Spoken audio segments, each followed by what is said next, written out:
Sa panahon ng mabilis na impormasyon at kaliwat ka ng balita, kailangan mo ng isang channel na mapagkakatiwalaan, diretso at para sa bayan.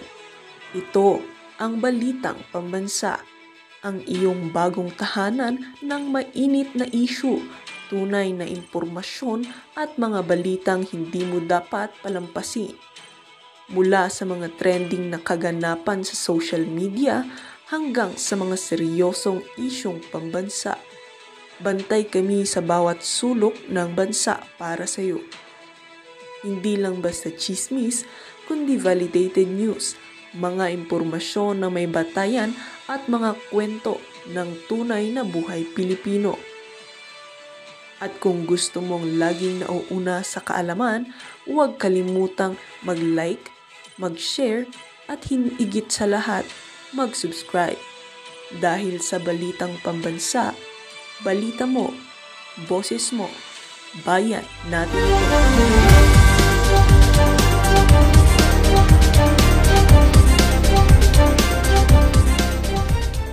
Netong si Auntie Claire na kung saan ibinulgar na ho niya na meron daw hong iaalok na pwesto dito kay Nicolas Torre. Siguro, Consuelo de Bobo. Diba? Sa dami ba naman na maruruming trabaho na pinatrabaho sa kanya ni Marcos Jr., alangan naman pakawalan siya ng ganun-ganun na lamang. Ang atin lang ho dito, masyado hong napaghahalata ang administrasyon na ayaw ho nilang basta-basta pakawalan itong si Nicolas Torre dahil marami na ho siyang nalalaman. At kung ano man yung pwesto na yan, abangan ho natin sa mga susunod na panahon. Pero sigurado ho natin dito, hindi ho mapupunta sa NBI yang si Nicolas Torre. Una sa lahat, hindi ho siya abogado. Bago ho pala kayong maging NBI director, dapat isa ho kayong abogado. Ito, panoorin ho natin, unahin na ho natin siguro itong press con nitong si Auntie Claire ngayong umaga. Ito, game. Question is allowed. Thank you. Para po sa unang katanungan, Miss Maricel Halili, TV5. Yan. Magandang umaga po, Yusek. Yusek, tungkol po kay General Torre, ano po yung posisyon na sinasabing po eding ialok ng Pangulo kay General Torre? Hindi pa po natin maisisiwalat ang detalye patungkol po dito. Pero confirm po na may inaalok pong posisyon. Hindi alam, confirm naman talaga. Diba sinabi na nga ni John Vic Remulla, meron iaalok sa kanyang pwesto sa pamahalaan. Masyado ka naman pa showbiz, parang ikaw si Lian Ligarda Libiste, di ba? Parang ikaw si Congressman Libiste, huwag na kayong pa showbiz. Ang sigurado dito, una, sibak na si Torre. Pangalawa, merong iaalok na pwesto sa kanya. Pangatlo, sigurado hindi ho NBI yung director ang iaalok sa kanya kasi hindi nga ho siya abogado. But may we know the reason or what convinced the president to relieve Torre, but what really convinced the president to remove him? Maliwanag lang po siguro ang pagkakasabi ni Secretary John Vic Remulla kahapon at mayroon mga issues na hindi na pagkasunduan at we just have to respect the wisdom of the president on this matter. Sorry. Okay, bale, ang sigurado ho dito, merong inaalok na pwesto. Marami hong nababahala sa mundo ng social media, sa mga kasamahan natin, mga kababayan natin. Baka naman ilagay diyan sa NBI, magawing director itong si Nicolas Torre. Ito mga kababayan, mega love shoutout ho muna natin itong si Attorney Neil Abayon. Pakinggan ho natin ang kanyang explanation kung bakit hindi pwede maging NBI director etong si Nicolas Torre. Game. And for that po, titingnan lang natin is Republic Act number 10867, an act reorganizing and modernizing the National Bureau of Investigation, NBI, and providing funds therefore. So pupunta lang po tayo dyan sa Section 6. So ito po, Section 6, the NBI Director and other officials. The NBI Director shall be appointed by the President and shall have the rank, salary, and benefits equivalent to that of an Undersecretary. No person shall be appointed Director unless he or she is a natural-born citizen and a member of the Philippine Bar, 'di ba? So it is very specific po, may express requirement po talaga yung batas natin, Section 6, na dapat member of the Philippine Bar. Therefore, if you would ask me, hindi po pwede ma-appoint si General Torre as NBI Director because as far as I know, hindi naman po member ng Philippine Bar or hindi po abogado si General Torre. Okay? So ngayon, I'm sure isipin ninyo, di ba yung President naman has the power to appoint, bakit ngayon may requirement na ganito na kailangan member of the Philippine Bar? Di ba yung power to appoint is a constitutional power? At ang sagot po dyan is because the power to appoint po of the President in relation to this position as NBI Director is hindi po yan siya constitutionally provided, di ba? So pag hindi po constitutionally provided, wala pong constitutional guidelines, ang susundin po dyan is yung batas po na nagpapa-implement ng appointing authority na yon. And since ito po yung batas na yon para ma-implement yung appointing authority ng President in relation to the NBI Director, kailangan po to sundin itong provisions na to. So Section 6 po in relation dito sa being a member of the Philippine Bar na requirement. Okay? So yan po yung one of the limitations ng appointing authority ng President if there is a specific law that provides for certain requirements. In other words po, Maliwanag pa ho sa sikat ng araw ha, huwag na ho kayong kabahan kasi yung iba kinakabahan masyadong kabado 20 yung iba natin mga kasama. Baka naman ilagay siya sa NBI. Hindi ho siya mailalagay sa NBI kasi hindi nga ho siya abogado. Hindi absolute yung appointing authority ng presidente pag hindi po involve ang isang posisyon na constitution mismo yung naglalagay. Okay? So yung mga example po niyan is yung mga ambassadors natin. Yan po lahat nakalagay po yan specifically sa provision sa constitution. And then another example din po pala yung sa commissions, sa mga constitutional commissions natin. Di ba yung sa constitutional commissions natin, under the constitution may nakalagay po talaga doon na they have a term of 7 years. Kaya hindi po sila basta pwede tanggalin. Yung COMELEC po, kailangan ng impeachment. Impeachable officers din po yun, yung mga COMELEC commissioners natin. Unlike po dito sa NBI Director, it is an ordinary law that governs. Therefore, kailangan po to sundin itong Philippine Bar requirement. So anyway, hanggang dyan na po yung discussion natin. Hopefully, ayun na nga mga kababayan, maliwanag ho. Iba pagka sinasabing hayun na nga, kala nila tapos na eh. Yun ang paliwanag nitong si Mega Love shoutout ko muna dito kay Attorney Neil. Attorney Abayon, mega love shoutout to Attorney. Napakahusay mong abogado. Pinapanood ko to eh. Natututo tayo pagka pinapanood natin siya. Si Auntie Claire naman, pagka meron lang matinong sinabi kasi wala naman tayo matututunan dito kahit abogado to. Etong maali na to, kinalimutan ho niyang pagiging abogada niya para maging aso. Para lamang dumila sa tumbong nitong si Lisa. Ito, pakinggan ho natin. Tuloy ho natin ha, malinaw na ho ngayon, hindi ho pwedeng maging NBI Director yan si Torre kasi hindi siya abogado. Mag-abogado muna siya. Ngayon pagka-abogado na siya, ayun, pwede na siya doon. Declare, pasok. Just one quick follow-up po. Pero ganun po ba katindi yung naging issue because despite the things that were accomplished by General Torre, he led the arrest of former President Duterte, kay Pastor Kibuloy, and this Pambira talaga tong mga media na to. Accomplishment pala para sa inyo yun, no? Accomplishment pala para sa inyo yun na pagkaka-arresto nita, na paghahalata kayo. Yan ang nga ba sinasabi ko. Pakilambingin nyo naman ho itong si Maricel Halili kung ano-ano pinagsasabi na naman. Masyado nga paghahalata. Ito, tinuturing ho pala nilang accomplishment yung pagkakakidnap kay Tatay Digong at yung paghuhukay nitong si Torre, paghahanap ng heartbeat dyan sa KOJC. Palakpakan ho natin itong si Maricel Halili ng TV5. Pambihira kayo, oo. Kaya walang rumirespeto sa mainstream media, sa mga reporter na kagaya nyo di ba? Accomplishment, dudukutin nyo, hindi binigay sa kanya yung karampatang hindi na pagrespeto bilang dating presidente. Yun na lang mga karapatan niya na nakasaad sa saligang batas, hindi rin respeto. Yun ba ang accomplishment sa inyo? Pambihira ka, Maricel, ha? some messy transition could have been prevented if the position was announced first. The new position was announced first before he was relieved. So, what really happened? Huwag naman natin masabi nagkaroon ng mess. Pambihira naman, parehas lang naman kasi kunyari in-announce ang new position, tinanggal siya, yun ang tugatog ng pwesto ng isang pulis. Pag nagpulis ka, yaan ang pinakamataas na pwede mong pangarapin, maging chief PNP. Maliban doon, wala na. Maging senador, siguro pwede dahil mayroong mga pulis na naging PNP chief na naging senador. Pero bilang ika nga patrolman ka, SPO1, SPO2. Ang pinakapangarap mo dyan, pinakatugatog mo, kaya nagpulis ka, maging chief PNP. Tama, mali. Ngayon, ikaw chief PNP ka na, nakuha mo na yung pangarap mo, yung tugatog ng profession mo, ngayon tatanggalin ka, parehas lang yun, demotion yun para sa'yo. Kasi kung lalagay ka sa ibang pwesto, maliban doon sa pinangarap mo na yun, kahit paano pa i-sugarcoat yan, hindi magandang kalalabasan yan para kay Nicolas Torre. Pambihira naman mga tanong yan sa media, pang ano naman yan eh. Siguro yung mga Talyanista sa Imada, bibilib sa tanong na yan itong si Marcela Lili, pero yung mga kababayan natin dito sa PH Update, nakikita yan, ika nga. Si transition because nagkausap naman po sila at alam po natin na naiintindihan ni General Torre kung ano yung naganap at nirerespeto rin po niya kung ano po yung naging desisyon ng Pangulo.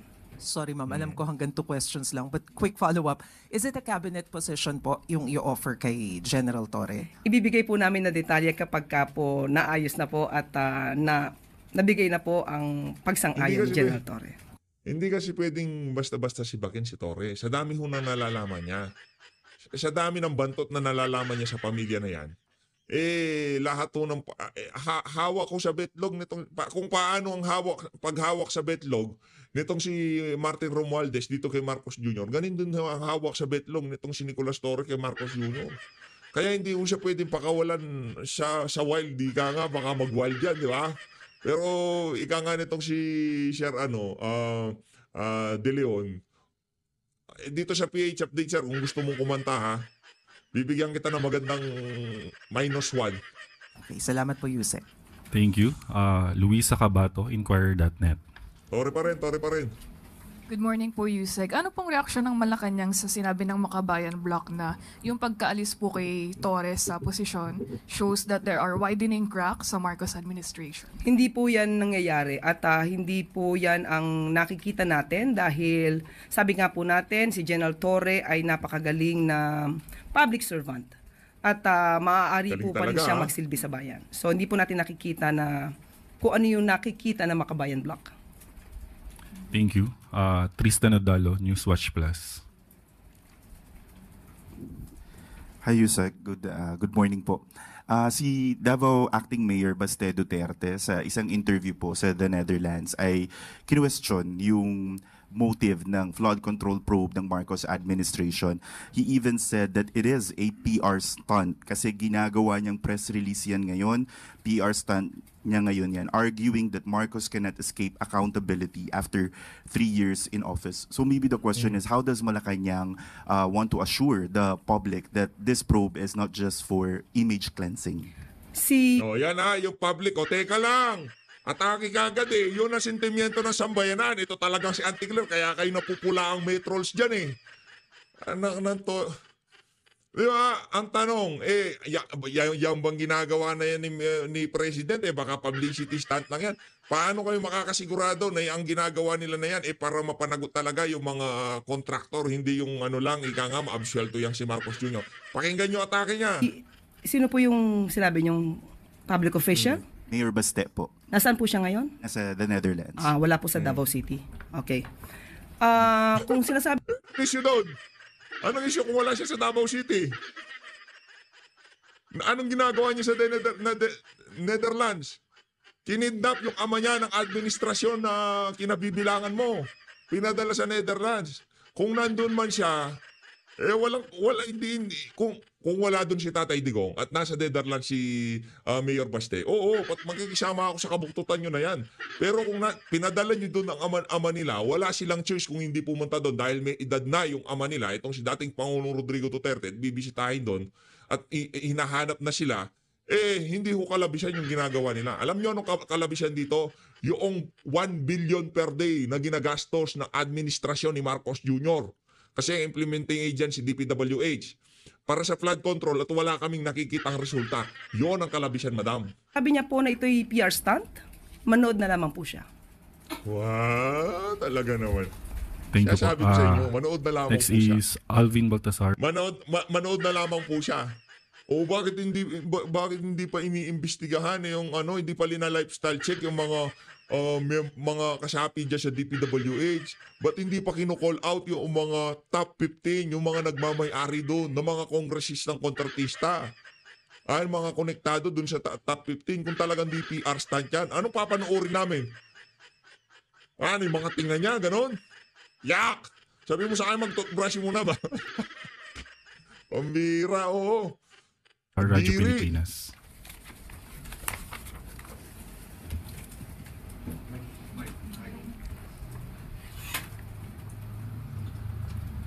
Yusek, good morning po.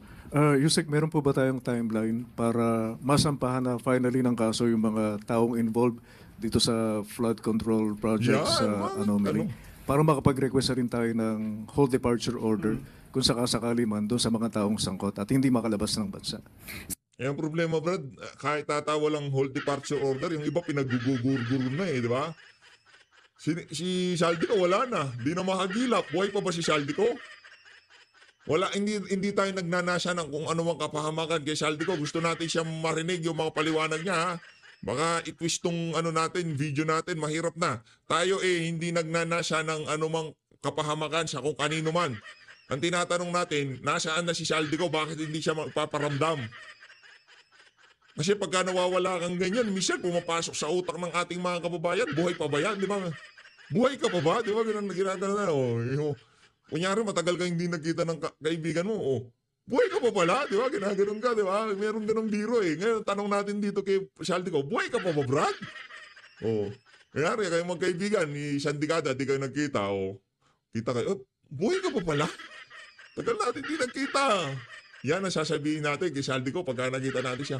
Buhay ka pa pala, Brad? Kala ko wala ka na eh. Sa ginagawa pong pag-iimbestiga ng Pangulo dito, ito naman po ay hudyat na rin po. Yan ang problema, madam. Hindi siya nag-iimbestiga. Alam mo anong ginagawa niya? Ocular inspection. Hindi investigasyon yun. Kasi kung investigasyon, DOJ gumagalaw. Okay? DOJ gumagalaw yan. NBI gumagalaw yan. Di ba? Nagkakaroon na ng lifestyle check sa mga miyembro ng DPWH. Sa lahat ng miyembro, mula taas hanggang sa baba. Di ba? Yun ang investigasyon. Yung ginagawa ng amo mo, ocular inspection doon sa mga proyekto ng DPWH. Walang investigasyon na nangyayari doon. Alam mo anong investigasyon? Yung ginagawa nilang hearing dyan sa Blue Ribbon, yun ang investigasyon. Kasi ipapatawag nila yung mga kontraktor. Hindi sila pupunta sa kung saan-saan. Alam na namin na si Ryan. Nasa report na yan na si Ryan. Nagkaroon na ng independent journalist. Ika nga yung investigative journalist. Di ba? Na trinabaho yung mga trinatrabaho mo na yan. Ang tawagin dyan, PR stunt. Ang tawag dyan, ocular inspection. Ginagawa yan noong kasalukuyang tinatayo yung mga proyekto na yan. Pero ngayon mo gagawin yan, magmumukha kang tanga talaga. Para sa mga ibang government agencies like COA, BIR, LGUs, Bureau of Customs, na magkaroon po ng pag-iimbestiga rito. Marami po tayo nakikita na maraming nagkakaroon ng luxury cars. Malamang ay dapat makita rin po ito ng BOC kung ito po ba ay bayad sa mga taxes na required. At sa mga LGUs po, kung makikita po natin na itong mga contractors na to, mga kontratista na to ay napakalaki ng mga proyekto at malaki ang kanilang kinikita. Tingnan po nila kung ito po ay naaayon din sa mga mayor's permit or business permit na kanila binabayaran sa LGUs. Pati po sa BIR. So, ito po yung pag-iimbestiga ng Pangulo ay hudyat sa bawat ahensya na gawin din nila ang kanilang trabaho upang mag-imbestiga patungkol dito. Follow up po, Sir Ivan Mayrina, GMA. Yusek, related po doon sa binanggit ninyo in opening this briefing. You said that the President ordered a lifestyle check amid investigation. Can you tell us more about this? Sino ho ang saklaw nitong lifestyle check na ito? Yan. Unang-una po, hindi po natin makakaila na mayroong mga DPWH officials na sinasabing involved at malamang ay magsimula sila doon. So far, ang yung mga congressman na nasasangkot, hindi natin ipapa-lifestyle check. Yung mga congressman na di umanong konektado sa mga ang tawag dito, mga contractor, hindi natin ipapa-lifestyle check. Ang lifestyle check lang ho talaga ba natin yung mga taga DPWH. Alam ko yan dalawang magkaibang sangayan ng pamahalaan. Hindi pwedeng utusan na imbestigahan itong mga na to. Pero hindi pa pwedeng ipakiusap sa kanya, ay, di nga pala pwede, no? Baka mabatukan siya nitong stamba. Alam ka naman sabihin ni Marcos Jr., or tambay pa lifestyle check mo yung mga congressman dyan. Sama mo na sarili mo, ganun sasabihin niya. Nababanggit na ho ng Pangulo mga kontrata, mga contractors, of course, officers or officials of the Department of Public Works and Highways. Pero wala pa ho siya napapangalanan na politiko. Kongresista, senador, o kung sino mang posibleng involved dito sa mga proyektong ito. Is the President getting there? Mangyayari po kaya to? Definitely. Sinabi naman din po ng Pangulo na hindi ito titigilan at tatapusin niya to bago siya matapos ang termino. Panghuli po, nabanggit ng Pangulo mismo sa kanyang bibig nang galing, I am getting very angry with what I'm discovering about all these flood control projects. Ano hong ibig sabihin kaya nito? What can the public expect to come out of this anger? Magdidemanda po talaga sa sampa ng kaso ang dapat masampa ng kaso. Walang sisinuhin, walang malapit sa puso, walang kaalyado, kung sino man ang involved dito, sasampa ng kaso. Thank you. Thank you. Follow-up question, Maricel Halili, TV5. Ma'am, on lifestyle check po, who will lead the lifestyle check? Sa bawat ahensya, meron naman po na pwedeng magkaroon ng lifestyle check. Ang ombudsman pwedeng mag-initiate, ang BIR pwedeng mag-inspect, magkaroon ng lifestyle check. Sa bawat ahensya na may sakop sa kanya, DPWH, pwede rin po. So yun po, kung sino po yung may ahensya na dapat magkaroon ng pag-lifestyle check, gawin po nila. Although magsisimula po sa DPWH, pero will this cover all departments po under executive? Lahat na may involved patungkol muna sa flood control projects na maanomalya. Salamat po. Thank you. One last follow-up, Alexis Romero. USEC, so it will cover everyone. But given na may mga nagsasabing yung corruption is deeply entrenched within the bureaucracy, how do we ensure the independence of such investigations considering ang sabi ninyo, each agency will conduct its own? Nagsalita na po kasi ang Pangulo. So dapat ang bawat ahensya ay tumupad sa kanilang tungkulin. Asahan po natin dapat at bigyan po Hindi tayo ito lang. Ganito lang, madama. Hindi ho makakatanggap ng parehas na resulta. Ika nga, ang sambayan ng Pilipino. Kasi hindi naman para sa Pangulo yung ano na yan eh. Lahat ng investigasyon para yan sa sambayan ng Pilipino. Ang dating kasi dito, naaano na naman tayo eh. Linoloko na naman ho tayo eh, 'di ba? Ang dating parang ang piniplease nila dito yung Pangulo, dapat masatisfy ang Pangulo sa magiging resulta ng lifestyle check o anumang klaseng investigasyon niya. Hindi ho. Ipresenta niyo ho yan sa sambayan ng Pilipino. At base sa track record ng administrasyon na to, wala ho silang naipakitang resulta na kung saan ika nga paborable sa sambayan ng Pilipino. Sino ila-lifestyle check nyo? Sino ila-lifestyle check nyo? Yung mga malilit na mga malilit na opisya. Wala problema. Okay tayo doon. Good job 'yun. Pero dapat lahatin natin. Kung merong hindi lalakas ang loob ng mga kontraktor, yung mga opisyal ng DPWH, kung wala silang kasabwat na malaking tao. Ngayon kung mag-iimbestiga tayo, ang papakulong lang natin, ang mayayari lang dito itong mga utusan, mga bagman dyan sa DPWH. Huwag na lang, anak ng toka. Dapat lahatin natin, pati yung mga nasa House of Representatives, yariin natin, di ba? Natin sila ng karampatang tiwala. At kapag pinakita din tayong anomalya sa kanilang pag-iimbestiga, magiging questionable rin po ang kanilang pagtatrabaho at malamang masama rin sila sa pag-iimbestiga. So you can guarantee that this will be independent and it will not be partisan? Definitely. Salamat po. Maraming salamat po. Para po sa susunod na katanungan, Ana Badjo, GMA News Online. Good morning, ma'am. Ma'am, kamustahin lang po namin yung level of trust and confidence ni Presidente kay Secretary Bonoan given ng mga developments sa flood control probe. Buo pa rin po ba yung kumpiyansa ng Presidente kay Secretary? Sa ngayon, wala naman po nababanggit na anuman ng Pangulo. So kung meron man magiging aksyon patungkol kay Secretary Bonoan, hintayin na lamang po natin. So as of the moment, nandiyan pa rin po ang trust niya. Ma'am, yung nabanggit ni former DPWH Secretary Singson na nakatanggap siya ng fillers from the palace para bumalik sa DPWH as Secretary. Confirm po ba na may ganito pong fillers ang palace, ma'am? Sa ngayon po ay itatanong po natin, bibigyan ko po kayo ng detalye patungkol po dyan. Thank you, ma'am. Thank you. Clay Perdilla, PTV4. Good morning po, Yusek. Yusek, can you confirm the revelations of Kong Ridon that ghost and substandard projects in Bulacan and in Benguet were included in the NEP, possibly making DPWH sole responsible for this? How did the President confront Secretary Bonoan at ano po yung naging response niya? Kung yun naman po ay a priority project at naaayon sa NEP, mas accountability is stricter.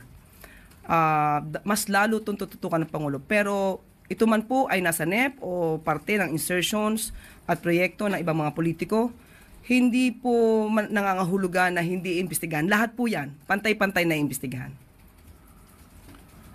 Tristan Odalo, Newswatch Plus. Hi, Yusek. On another topic lang po. Yung legal counsel ni former President Rodrigo Duterte, si Nicholas Kaufman, na-interview po siya and sinabi niya na he is asking na makapag-usap with the Philippine government and said, I want to negotiate the former president's return now to the Philippines. Will Malacanang even open its doors to this request of Mr. Kaufman? Wala pa pong request kami natatanggap.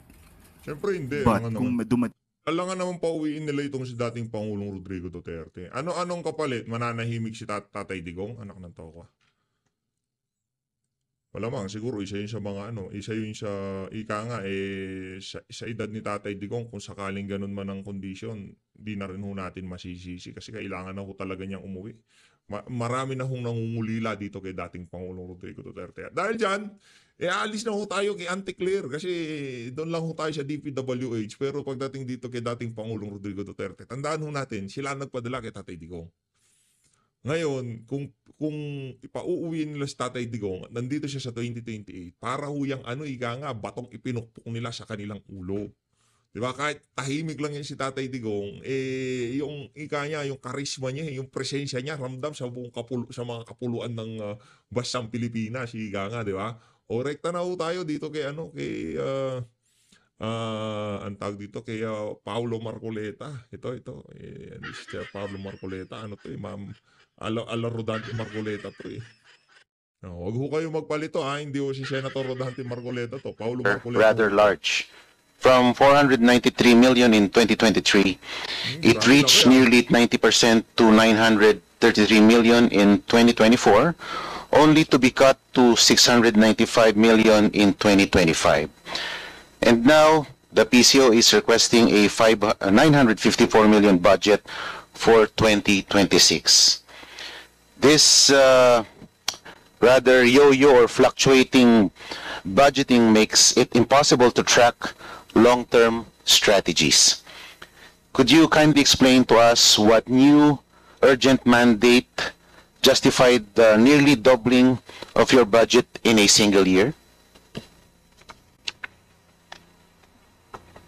Thank you, Your Honor, Madam Chair, and thank you for this opportunity to explain what you have described, Your Honor, as the yo-yo budget. I was informed that the budget in 2024 was significantly reduced because of the low utilization rate in 2024. Unfortunately, the budget went down after that. But based on the 2025 budget, what we are proposing right now for 2026 is really more aligned to the 2024 level and consistent with the programs that we have initiated in 2024.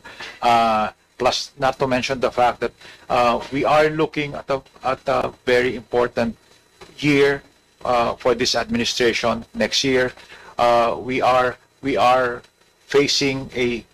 about to host the ASEAN next year, and this will require a lot of communications support from our agency and our attached agencies, and just restoring it to about the level of 2024 will enable us to cope with the responsibilities and the tasks ahead of us in 2026. Just a follow-up question. The bulk of the increase was in PCO's maintenance and other operating expenses, which grew to 689 million. Meanwhile, PCO's 2026 performance targets for 2026, such as disseminating 3,350 new news releases, are identical to PCO's 2024 targets. despite requesting an even higher operations budget. How can PCO justify a higher budget when PCO's own targets remain stagnant? Is the PCO simply asking for more money to do the same amount of work? Nako, yari ka dyan. Thank you, Your Honor. Again, thank you for allowing us to clarify that point. We are already we've made representations already with the DBM to revise this target to accurately reflect the levels as stated in the MOE. So we are now in the process of revising those targets, increasing those targets, and coming to an agreement with the DBM on this one. Thank you for that answer. My last question. Nakalagay po sa mandato ng PCO na ang Presidential Communications Office ang magsisilbing primary communications arm ng gobyerno. At isa sa mga pangunahing trabaho ninyo ay ilathala ang mga magagandang achievements ng ating pamahalaan. While looking at your Facebook account, wala akong masyadong makita na notable achievements sa PCO Facebook page. Ang nakikita ko lang recently, yung mga inspection ng ating Pangulo sa mga faulty flood control projects. I don't know if it's that an achievement in itself. Nakita ko rin yung libreng sakay program. I think that's quite an achievement. Pero wala akong makitang malakihan o noteworthy or notable flagship project ng ating sa ngayon. Wala akong makita. And meron din kasi akong kakilala sa PCSO. Di naman ganun kakilala pero nakakapagkwento rin siya. Sabi niya, we hire reactors. Nako. Ang trabaho ng reactors, 100 or 200 or so reactors. Ang trabaho po nila ay magbigay ng positive reaction sa mga posts ninyo, magbigay ng positibong comment sa mga posts. Yun po ang trabaho. Aside from maintaining around 76 vloggers. Nagme-maintain ho sila ng 76 vloggers. Pambihira naman yan, oh. Kaya pala laging malalakas ang ika nga loob nitong mga yung mga Talyanista and Saymada vloggers. Pagka nga naman tinamaan kaya ng di ba? Ibang klase, oh. Is that correct? Your Honor, if I may clarify, you mentioned PCSO or PCO? PCO, I'm sorry. PCO. Meron daw kayong maintain na 200 reactors and 76 or so vloggers. To that point, Your Honor, we don't maintain reactors and vloggers. We have organic supporters of the president. Organic supporter ng president. Saan? Kailan? Paano? Yun ang tanong. Taga saan sila? Baka nasa isang building lang. Baka yun ang definition ng organic sa kanila ay nasa isang building lang. Who comments on our post, but we don't retain. Pakitaan kita nung mga nagko-comment at ang tawag dito, mga kakagawa lang ng mga page sila. Dave Gomez, pakitaan kita, gusto mo? Yung mga nagre-react, yung pinakaunang 200 nag-react, pakita ko sa'yo. Yung iba, taga Bangladesh. Yung iba, taga India yung pangalan. Meron na supporter sa Bangladesh at India itong si Marcos Jr. Yung iba, kakagawa lang ng page. 3 months ago, 4 months ago. Baby pa lang, supporter na ni Marcos Jr. Ganon. Pambihira naman, oo. Yan sila, gumawa ng Facebook page para lang mag-react sa post ni Marcos Jr. Ba talaga matinding supporter yan kung ganon? Diba? Ikaw, Dave Gomez, kahit gaano pa kalinaw yung bumbunan mo na yan, hindi mo kami mabubola, Brad. Diba? Hindi mo kami madadaan sa mga paganyan-ganyan. Any of those vloggers or reactors, as you may put it, those are organic, real people commenting on our posts, commending the activities, the programs of the President, and they are by no means employed by us. Taliwas po ang aking impormasyon na natanggap. Ito po ay binabayaran itong mga reactors natin ng 7,000 a month para magbigay ng magandang komento at magbigay ng magandang react, siguro heart or like, para po maganda ang traction ng ating mga posts. Kung sa tingin niyo po, Mr. Secretary, ito po ay organic, bakit po natin sila kailangan bayaran? Di po ba? Meron pa silang allowance sa load. Bukod po sa kanilang sweldo. Anak ng towa, ako gumagastos ako sa load ko kada buwan. Tapos itong mga nagko-comment dyan sa PCO, ganun lang pala, meron pang allowance, magko-comment ka lang. Pambira, pagka nga naman, di ba? Ibang klasyo. Yan ang nga ba sinasabi ko sa inyo. Mag-ingat ho kayo sa mga pinapakinggan at pinapaniwalaan nyo sa social media. Baka yung mga yan, kasama ho yung mga yan sa mga mini-maintain na vlogger ng Malacanang, di ba? Opo. With all due respect, Your Honor, hindi po namin sila binabayaran, and we can check that in the line item po for our budget.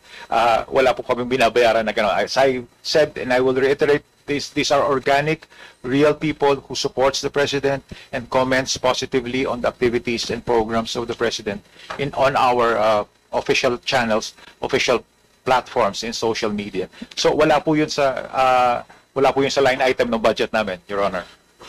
Kung wala po kayong binabayaran, ano po ang komposisyon ng mga job orders po at COSs na binabayaran nyo that comprises most of the personnel services? Yes, Your Honor. For the JOs and the COS,